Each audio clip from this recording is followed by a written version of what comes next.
आज आहे ना मी मस्त असा पौष्टिक घरच्या घरी खरवस तयार केलेला आहे. तर खरवस तयार करण्यासाठी लागतं ते चिकाचं दूध. तर माझ्याजवळ चिकाचं दूध वगैरे नव्हतं, तरी देखील हा खरवस मी बनवलेला आहे. तर खरवस खाण्याची इच्छा झाली होती आणि खरवस खायचा म्हटलं तर चिकाचं दूध हे लागतंच, त्याशिवाय तर खरवस बनत नाही. तर चिकाचं दूध नसताना देखील खरवस कसा करायचा ते मी तुम्हाला आजच्या व्हिडिओमध्ये शेअर करणार आहे. तर तुम्हाला देखील खरवस आवडत असेल तेव्हा व्हिडिओ स्किप न करता शेवटपर्यंत नक्की पहा. तर खरवस करण्यासाठी इथे मी काय केलं, रात्रभर नाचणी जी आहे ती भिजत ठेवलेली होती.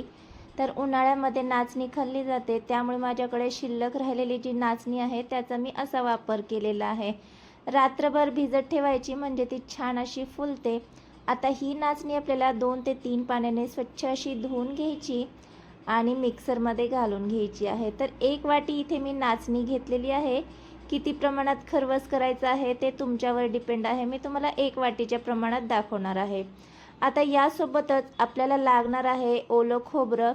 तर जेवढी नाचणी घेतली तेवढंच इथे आपल्याला ओलं खोबरं घ्यायचं आहे. तर पातळ असे या खोबऱ्याचे मी काप केलेत आणि ते काप आपल्याला या मिक्सर जारमध्ये घालून घ्यायचे आहेत. इथे जो काळा पोर्शन असतो खोबऱ्याचा तो मी काढून घेतलेला आहे. तुम्हाला हवं तर त्यासोबतही तुम्ही काप करून घेऊ शकता. आता सोबतच आपल्याला 1 वाटी पाणी देखील ॲड करायचं आहे आणि हे सर्व एकत्र आपल्याला वाटून घ्यायचं आहे. शक्य तितकं बारीक वाटून घ्यायचं आहे. इथे पाहू शकता या पद्धतीने मी हे मिश्रण वाटून घेतलेलं आहे. सर्वांचं समप्रमाण घेऊन इथे मी वाटलेलं आहे. आता हे बऱ्यापैकी वाटून झाले. आता हे आपल्याला गाळून घ्यायचं आहे. तर गाळण्यासाठी इथे मी काय केलं, कढईमध्ये चाळण ठेवलेली आहे आणि या चाळणीमध्येच आपल्याला हे दूध काढून घ्यायचं आहे. तर इथे मी नाचणी आणि खोबऱ्याचं दूध काढून घेणार आहे आणि मी चाळणीने चाळून घेते. तुम्हाला हवं ना तर इथे कपड्याचा वापर करूनही तुम्ही हे दूध गाळून घेऊ शकता. म्हणजे काय, जे नाचणीचे बारीक बारीक कण आहेत ना ते दुधामध्ये येणार नाही आणि एकसारखं दूध जे आहे ते तयार होईल. तर या पद्धतीने मी चाळून घेतलेलं आहे. इथे पाहू शकता बऱ्यापैकी दाटसर इथे दूध तयार झालेलं आहे. तर याच दुधापासून आपण खरवस तयार करणार आहोत. इथे दुधाला दाटसरपणा येण्यासाठी आपण कोणत्याही प्रकारचा कॉर्नफ्लॉवर किंवा कशाचा वापर केलेला नाही आहे.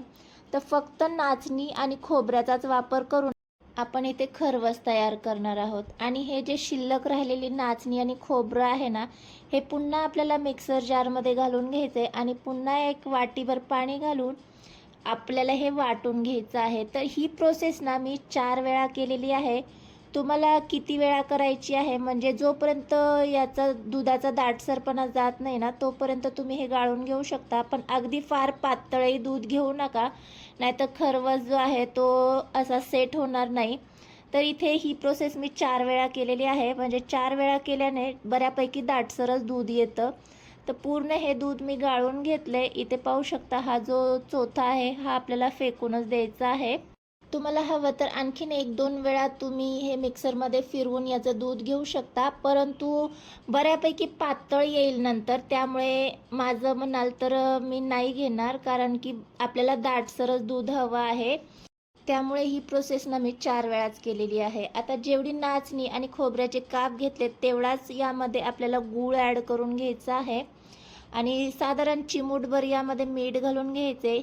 छान एकजीव करून घ्यायचं आहे.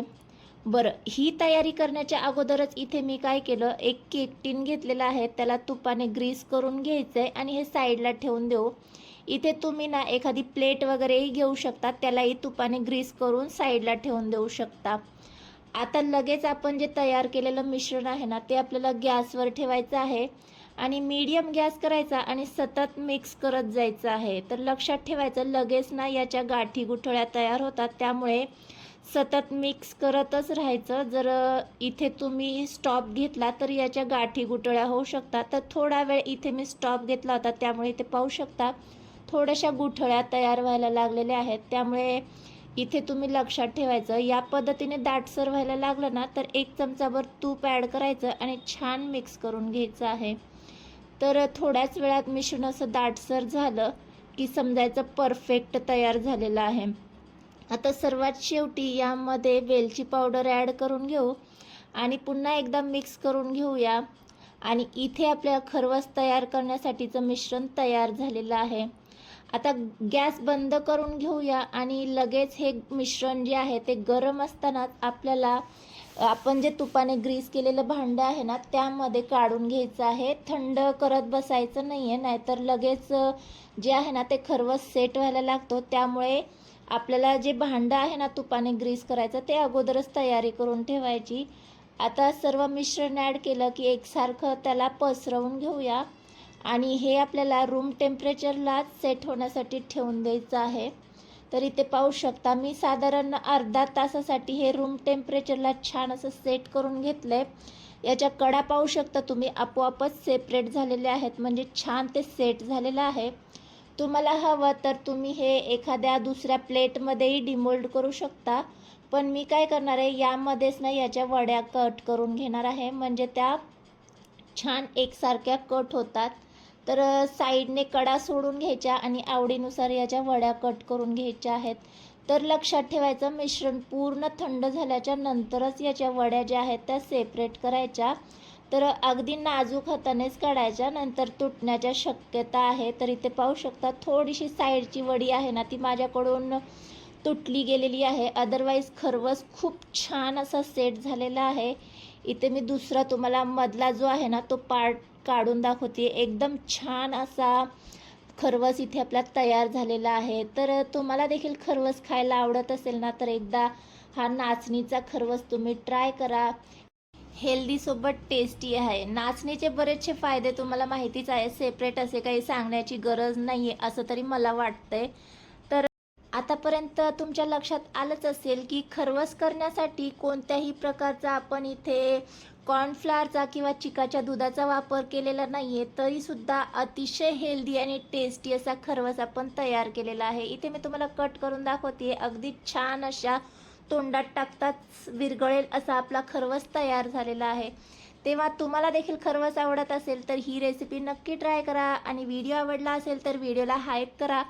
चॅनलवर आलाच असाल तर सबस्क्राईब केल्याशिवाय जाऊ नका. भेटूया अशाच एका नवीन हेल्दी टेस्टी रेसिपीसोबत. तोपर्यंत बाय.